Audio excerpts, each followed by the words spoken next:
어린아이가 지니고 있던 떡 5개와 물고기 2도막, 하나의 도시락이죠.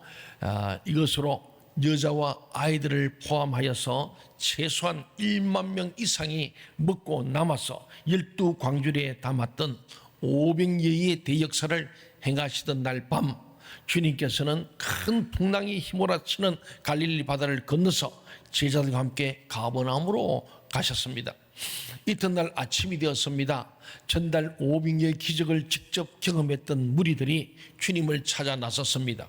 그런데 풍랑을 잠재우시던 그 바닷가에서도 500여의 기적을 행하던 그 들판에서도 주님의 모습은 보이지 않았습니다. 무리들은 마침내 배를 타고 갈릴리 바다를 건너서 가버나움에 이르러서 드디어 그곳에 계신 주님을 만났습니다. 찾던 드디어 주님을 만나서 얼마나 기뻤겠습니까? 그들이 기뻐하면서 인사를 드렸어요. 오늘 본문 25절 보니까 랍비여 언제 여기 오셨나이까? 우리는 저쪽인 줄 아는데 언제 밤새 이쪽 건너편에 왔습니까? 우리가 주님을 찾느라고 많이 헤매고 돌아다녔습니다. 그런데 만나서 너무 반갑습니다. 그랬습니다. 여기 랍비란 말은 선생님 말이죠. 주님이 아니에요. 선생님, 우리보다 좀 더 나은 사람, 먼저 깨달은 사람, 그런 의미로 랍비란 말을 썼습니다. 그러나 주님을 뵙고 기뻐 어쩔 줄 모르는 무리들과는 달리 주님께서는 차분한 음성으로 말씀하셨습니다. 26절 같이 한번 읽어볼까요? 주님의 말씀입니다. 시작. 예수께서 대답하여 이르시되 내가 진실로 진실로 너희에게 이르노니 너희가 나를 찾는 것은 표적을 본 까닭이 아니요 떡을 먹고 배부른 까닭이로다. 이 말씀은 주님께서는 그들이 왜 주님을 찾아 헤매었는지, 주님을 만나 무슨 까닭에 그처럼 기뻐하는지, 우리 주님은 그들의 중심을 깨뜨려 보신 거예요. 그래서 이렇게 주님께서 칭찬이 아닌 어쩌면은 그들로 하여금 정신나게 하는 말씀이었습니다. 그들이 주님을 찾아 헤맨 것은 500여의 표적을 통해 주님께서 하나님의 아들이심을 알아서 주님께 자신의 삶을 의탁하려 함이 아니라, 다시 주님을 따르는 제자가 되려고 함이 아니라, 단지 어제처럼 그들이 육신의 배를 불리기 위함이고, 그들이 주님께 얻기 원하는 것은 영원한 진리가 아니라 그들의 배를 채울 500여에 지나지 않는다는 사실을 주님이 아셨다는 말입니다. 이것이 주님께서 다음과 같이 말씀하신 이유입니다. 27절 보세요. 썩을 양식을 위하여 일하지 말고 영생하도록 있는 양식을 위하여 하라. 이 양식은 인자가 너희에게 주리니 인자는 아버지 하나님께서 인치신 자니라. 아멘. 내가 누구인지를 똑바로 좀 알면 좋겠다는 말씀입니다. 주님께서는 이 말씀을 통해서 주님께서 왜 이 땅에 오셨는지, 주님을 따르는 크리스찬들이 이 땅에서 취해야 할 것이 무엇인지를 명확하게 밝혀주셨습니다. 주님께서 왜 이 땅에 오셨습니까? 썩을 양식을 위해 귀한 생명을 탕진하는 어리석은 인간들에게 영생하도록 하는 양식을 주시기 위함입니다. 동의하십니까? 아멘. 주님을 따르는 크리스찬들이 취할 것이 바로 무엇입니까? 썩을 양식이 아니라 영생하도록 있는 양식입니다. 썩을 양식을 먹는 자는 그 양식과 함께 썩어지기 마련입니다. 그렇지만 영생하도록 있는 양식을 먹는 자는 그 양식과 함께 어떻게 영생할 것이기 때문입니다. 그 주님 우리를 영생하기를 원하시는 거예요. 아멘. 썩어질 양식으로 함께 썩어져 버리지 아니하고 영생할 양식을 먹음으로 영생하기를 원하고, 그를 위해서 주님이 이 땅에 오셨다는 말씀입니다. 주님께서 왜 베세다 벌판에서 500의 표적을 행하셨습니까? 주님께서 왜 하늘의 태풍을 잠재우셨습니까? 그리고 주님께서 왜 끓어오르는 이 바다, 그 광란의 파도를 잠잠하게 하셨습니까? 하늘과 땅과 바다를 주관하시는 주님, 우주 만물을 주관하시는 주님을 알게 함으로 사람들로 하여금 더 이상 썩을 양식이 아니라 영생하도록 있는 양식을 위해 살도록 깨우쳐 주시기 위함입니다. 동의하십니까? 아멘. 그렇죠. 그냥 주님이 기적을 한 게 다 목적을 가지고 표적과 이사를 일으키시고 그걸 통하여 예수는 그리스도임을 고백하게 하고 깨달아 고백하고 주님을 따른 제자 되게 하기 위한 목적을 가지고 하신 겁니다. 그렇건만 어리석은 무리들은 여전히 썩을 양식, 썩을 육체의 배를 불리기 위해서 예수 그리스도를 찾아온 거예요. 이 어리석은 무리들이 혹 우리 자신의 모습은 아닙니까? 우리는 대체 무엇을 얻으려 이 아침에 이 자리에 나왔습니까? 우리는 오늘 본문 말씀을 통해서 귀중한 교훈을 얻게 됩니다. 썩을 양식이 아니라 영원한 양식을 위해서 사는 자가 되기 위해서는 먼저 썩을 양식을 초월할 수 있어야 한다는 겁니다. 동시에 썩을 양식에 대한 바른 인식이 선행되어야만 한다는 겁니다. 오늘은 썩을 양식이 뭔가, 그리고 영생을 얻을 양식이 뭔가를 정확하게 알기를 원하시는 것이 이 아침에 주님이 우리에게 원하시는 바인 줄로 믿습니다. 세상 사람들은 돈이 많은 사람을 가리켜 부자라 하면서 부러워합니다. 그러나 부자를 한편으로는 그가 오직 썩을 양식만을 위해서 열심히 일해온 사람일 수도 있다는 사실을 생각해 본 적이 있습니까? 저는 그런 생각을 해봤습니다. 부자는 두 종류가 있다. 예. 거룩한 부자가 있는가 하면은 그렇지 못한 부자가 있는 거예요. 사람들은 가난한 자를 존경하지 않습니다. 오히려 업신여기려 드는 것이 세상 풍조입니다. 그러나 가난하다는 것은 그만큼 그 당사자가 영생하도록 있을 양식을 위해 살아온 사람일 가능성도 있다는 사실을 생각해 보신 적이 있습니까? 오늘 우리 상담소 후인날서 상담들이 간단히 얘기했지만은 제가 처음 부임했을 때 뭐 교인들이 100명도 안 될 때니까 일주일 대신방 하면은 한 바퀴 다 돌아버려요. 그래서 제가 두 번 대신방을 했어요. 8월달 한 삼복더위에 한 번 하고 나니 사람들이 안 와 온다 해놓고 오기가 있어 한 번 더 갔더니 좀 나오시더라고요. 그래서 제가 이 지역에 좀 월요일날 쉬는 날 그래도 오후쯤에 좀 자원봉사하고 싶어서 상담소가 있나 보다. 상담소가 하나도 없어요. 변호사 사무실도 없고요. 뭐 법무사만 있고. 참 아산이 온양 땅이 척박한 거예요. 그는 시청에 가서 물었더니 없는 청소년 상담실에서 찾아갔더니 그는 제가 할 일이 별로 없더라고요. 시가 운영하는 거라서. 그러다가 제가 우리 10월 10일 제가 7월 말에 와서 8월 1일 주일부터 시무했는데 그냥 10월 10일부터 제가 혼자서 아산 가정당 상담소를 열었어요. 그리고는 소문을 냈더니 한 분, 두 분 찾아오시더라고요. 그래서 아산 시민들 가운데 법률 상담도 하고 하다 보니까 가정폭력 문제도 있고 성폭력 문제에서 가정폭력 상담소, 성폭력사 세워서 2003년에 우리 법인으로 법률구조법인 대한가정법률복지상담은 우리 아산집으로 우리가 이 두 상담소를 통합해서 운영을 시작했습니다. 벌써 25년이 된 거예요. 제가 처음 할 때 많은 분들이 반대했습니다. 목사님은 설교하고 신방하는 분인데 왜 상담소를 하냐고 반대를 하셨어요. 이해를 시키기 어려웠습니다. 우리는 예수님의 말씀, 다 아는 말씀, 너희는 세상의 빛과 소금이 되라. 맞습니까? 목사를 교회 안에 가둬두지 말고 우리는 영혼 구원과 더불어서 사회 구원, 열방을 구원해야 될 책임이 우리 있음을 주님께서 너희는 세상의 빛이 되라. 세상의 소금이 되라. 교회 안에 갇혀 있지 말고 세상을 구원하라. 하나님이 세상을 이처럼 사랑하사 그랬잖아요. 근데 우리는 자꾸 그 좁은 생각, 그래서 제가 그랬어요. 우리 주님 원하시는 바는 고통받는 이웃과 함께하고 이 땅에 정의와 평등의 사회를 구현하는 것이 하나님의 공의요, 하나님의 사랑이고 하나님 뜻이다. 여러분의 생각은 제사장과 레인에 머물른 거다.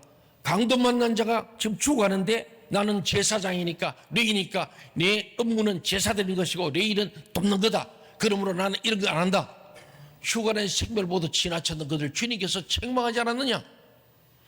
그러나 사마리아는 그를 돌보았다. 평소에 감정이 좋지 않았던 원수지간이지만 지나가던 사마리아인은 그를 타고 가던 말에 내려서 가까이 가서 상처를 싸매주고, 그리고는 자기 나귀에 태워서 여관에 갖다 주면서 모든 비용을 내 감당할 테니까 잘 돌봐줘라. 다시 돌아오겠다고. 그래서 그는 그냥 사마리아 아니고 어떤 사마리안? 선한 사마리안. 오늘 주님이 원하는 것은 제사장도 아니고 레위인이 아닙니다. 그런 고통받는 이웃을 보고도 외면하는 그런 교회, 그런 성도, 그런 목사가 아니라 길을 가다가 강도 만난 자가 있다면 그가 믿는 자든 안 믿는 자든 불신자든 타 종교인든 관계없이 그들을 생명을 살리는 것이 하나님의 뜻인 줄로 믿으시기 바랍니다. 아멘. 그래 생긴 것이 우리는 선한 사마리아의 정신으로 상담소를 개소해서 25년이 되었습니다. 만약 제가 지금까지 썩을 양식을 마치 삶의 절대 목적인 양 우상으로 섬겨왔다면 지금처럼 영생하도록 있을 양식에 부유한 자가 되지는 못했을 겁니다. 예수 그리스도를 믿는다는 것은 영생하도록 있을 양식을 취하고 그것을 위해 일하는 것이고, 영생하도록 있을 양식을 위해 일한다는 것은 썩을 양식을 초월하는 것이고, 썩을 양식을 초월한다는 것은 경제적으로나 물질적으로 지금보다 못한 삶을 기꺼이 감수하는 것을 의미하는 거예요. 썩을 양식에서 내가 뭐고 입맛 포켓 하는 것이 썩을 양식을 위한 것이라는 거예요. 나누고 베풀어야 영생을 위한 양식이 될 줄로 믿습니다. 사랑하는 여러분, 참 요단강에서 세례 요한이요, 세례에 합당한 삶을 살라고 불같은 설교했어요. 세례 요한은 매우 직설적인, 요새 이름 들었으면 까무라칠 설교였습니다. 그냥 성경이 나타난 것만 봐도 내용이 전체를 알 수 없습니다만 그냥 한 구절에는 이 독사의 새끼들아, 그렇게 얘기했다. 오늘 제가 올라오자마자 이 독사의 새끼들아 해서 여러분 다 뒤집어질 거예요. 목사님이 거룩한 강에 무슨 욕을 하는데 세례 요한은 그 광야에서 제사장이든 대제사장이든 레위인이든 유대인이든 사마리아이든 누구도 관없이 그냥 광야에서 외치는 자의 소리로 이 독사의 새끼들아 회개하라, 회개하지 않으면 지옥 간다, 예수 천당 불신 지옥이다, 뭐 그렇게 한 거예요. 근데 그 불같은 설교를 토하니까 그래도 양심의 가치를 봐서 사람들이 와서 고민을 하는 거예요. 그게 누가복음 3장에 나옵니다. 3장 11절에 보면요, 먼저 부자가 요한에게 찾아와서 물었어요. 그렇다면 도대체 어떻게 살아야 합니까? 하고 물었어요. 어떻게 살아야 내가 영생을 얻겠습니까? 물었더니 요한이 대답합니다. 누가복음 3장 11절에 아주 명쾌합니다. 옷 두 벌 있는 자는 옷 없는 자에게 나눠줄 것이요, 먹을 것이 있는 자도 그렇게 할 것이니라. 가진 자는 나누라는 거예요. 쌓아두지 말라는 거예요. 축제하지 말라는 거예요. 하나님 주신 재물은 하나님 뜻대로 서라고 주신 것이니까 서라는 거예요. 제가 여기 99년도 처음 구입했는데 8월 1일이 주일이었는데 교회가 어려워서 7월 첫 주에 맥주 감사를 못해서 8월 첫 주에 저는 부임 설교를 준비했는데 맥주 감사절로 해달라는 거예요. 그래서 얼른 또 설교를 바꿨어요. 그때 제가 한 얘기가 그겁니다. 하나님 앞에 드리십시오. 쓰야 내 것입니다. 사랑하는 여러분, 썩을 양식을 초월하려면 경제적으로 물질적으로 지금보다 못한 삶을 기꺼이 감수해야 된다. 오늘 부자는 옷 두 벌 있으면 한 벌은 남 주고, 먹을 게 있으면 먹을 주고, 자꾸 축제하지 말고 나눠주라, 그런 말씀이죠. 지금보다 못 사는 삶을 감수하라는 겁니다. 왜 사람들이 부정의 사슬을 끊어버리지 못합니까? 왜 기업이 탈법과 불법을 스스로 건질하지 못합니까? 지금보다 조금 못 사기를 감수하기는커녕 오히려 더 가지려고 하기 때문입니다. 욕심은요, 끝이 없어요. 그래서 성경 말합니다. 욕심이 잉태하면은 죄를 낳는다. 그 욕심을 채우고 싶어도 막 불법을 하는 거예요. 죄를 짓는 거예요. 그리고 그 죄가 자꾸 더 쌓이면은 마지막에 뭐라고요? 사망이. 욕심이 잉태하여 죄를 낳고 죄가 장성하면은 사망이다. 그래서 큰 부자가 이 가을에 추수를 해가지고 막 풍년이 돼서 곡식을 많이 거뒀어요. 그랬더니 곡간이 부족해 창고가 더 지었어요. 가득히 채워놓고는 자 이제 먹고 마시자. 야 신난다. 그래 주님이 하시는 말씀이 오늘 내 영혼을 거두어면 이 모든 것이 누구시 되겠느냐. 여러분 써야 내 것입니다. 안 쓰고 모아둔 거 창고에 넣어주고 금고에 둔 거는 내 것 아니에요.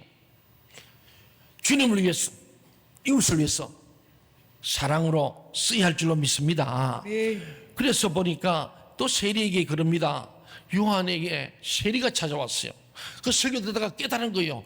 마음이 찔려가지고 세리가 찾아와서 역시 어떻게 해야 우리가 영생을 얻겠습니까? 어떻게 해야 영생의 양식을 얻겠습니까? 했더니 역시 요한이 13절 누가복음 3장 13절에 그랬어요. 부가된 것 외에는 거두지 말라. 이 세리들이 막 늑탈한 거예요. 부가된 로마에 바칠 것은 10만 원인데 그다 자기도 10만 원보다 20만 원을 그다가 10만 원 자기 삥땅을 쳤다는 거예요. 요한이 알고 너 부가된 것 외에 세금 정액 외에는 거두지 마라.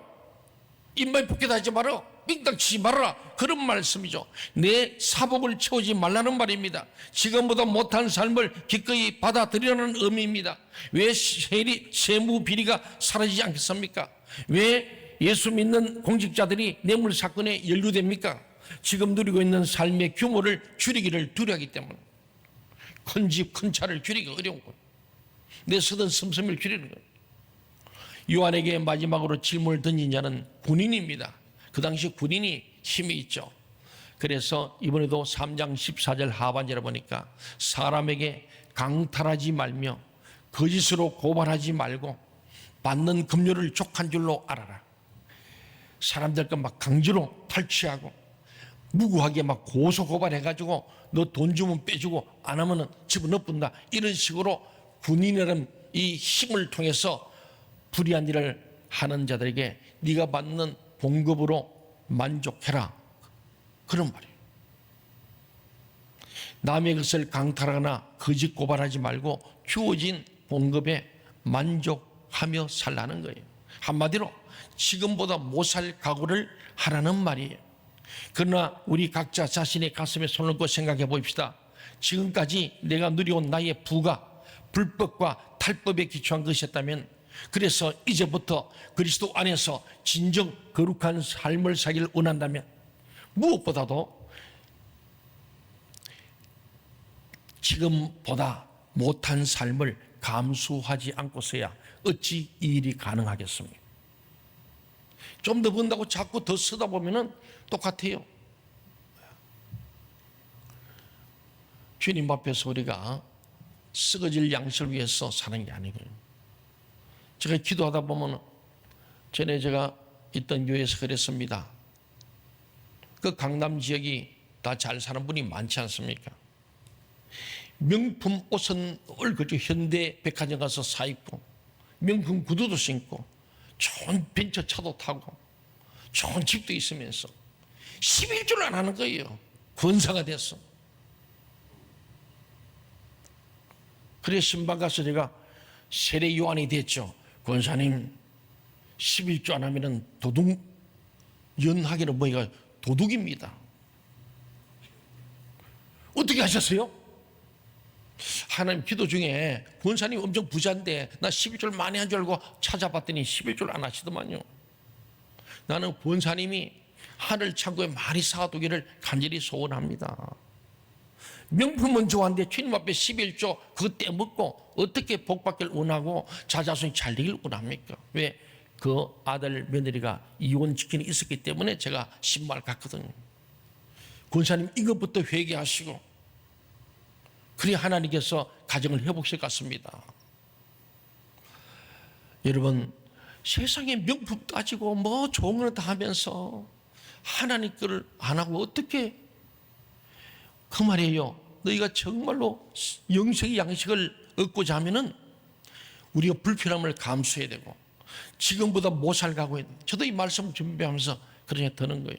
내가 이제 은퇴를 하면은 지금보다 못 살 각오를 해야 돼. 네. 수입도 줄어들고, 네. 그것도 사람 노릇하려고 하면 지금은 큰 교회 목사라고 오만대 손을 다 벌리거든요. 뭐 전국적으로 뭐 체육대회 한다, 뭐 한다. 돈. 이제 기도하고 있습니다.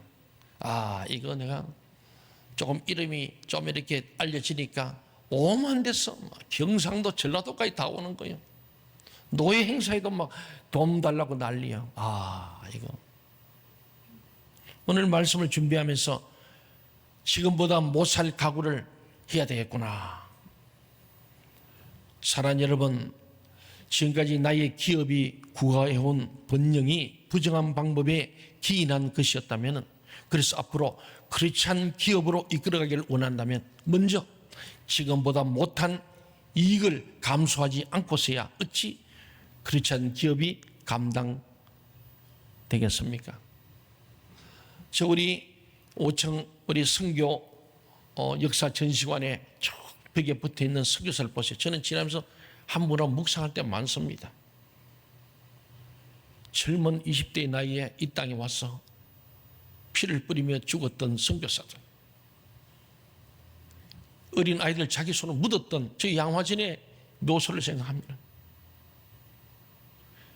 지금보다 못한 삶을 각오하고 미국에 그 좋은 의사가 되고 교수가 되고 사회사가 될 수 있는 그분들이 그걸 다 내려놓고 이영만리 이 땅에 와서 150년 전에 복음을 심었잖아요. 여러분 한번 거기에 간략하게 읽으면 되고, 그 밑에 보면 그 뭡니까? 이 표가 있어요. 그걸 찍으면은 그 내용들이 설명이 쭉 나옵니다. 한 분 한 분 정말 사인이 없는 선교사가 없거든요. 그들이 모든 기득권을 포기하고 이 땅에 생명을 바쳐 조선인보다 더 사랑했던 선교사들의 이야기가 저 성경에 쫙 있잖아요. 잊지 마십시오. 크리스찬다운 거룩한 삶을 입으로는 결단하면서도 지금보다 가난한 삶을 감수하기는 꺼린다면 그가 누구이든 그는 여전히 썩을 양식, 썩을 육체를 섬기는 자일 따름입니다. 지금 이 자리에 앉아 계신 분들 중에는 막대한 수익을 포기하면서까지 그동안 일터에서 자행해 오던 불법 관행과 결별한 분들이 있습니다. 엄청난 이득이 보장됨에도 신앙 양심에 반하는 사업이기에 미련 없이 포기한 분들도 있습니다. 수익을 많이 준다는데 주일 성수가 안 되어서 그걸 포기하고 수입이 적은 직장을 결정한 분들도 있습니다. 저는 그분들을 진심으로 사랑하고 존경합니다. 주일이기 때문에 상가 문을 닫고 장사하지 않고 예배하며 주일은 주님의 날인 줄 알고 주일 봉사하는 분도 있습니다. 주님께서는 이미 그분들에게 영원히 썩지 않을 양식으로 채워주고 계실 것입니다. 나아가 썩지 않을 양식을 위해 지금보다 못 살기를 두려워 않는 그들에게 주님께서는 당신의 참된 권력과 참된 물질과 참된 지식을 맡기실 것입니다. 그들은 그것들로 인해 썩어질 자들이 아니라 그들이야말로 그것들을 도구로 삼아서 사람을 살리는 하나님의 진정한 청지기 들이기 때문입니다. 사랑하는 생명샘 동천교회 가족 여러분, 썩을 양식을 위하여 일하지 말고 영생하도록 있는 양식을 위해 살아가는 하나님의 진정한 청지기들이 되시기를 주의 이름으로 간절히 소원합니다. 아멘.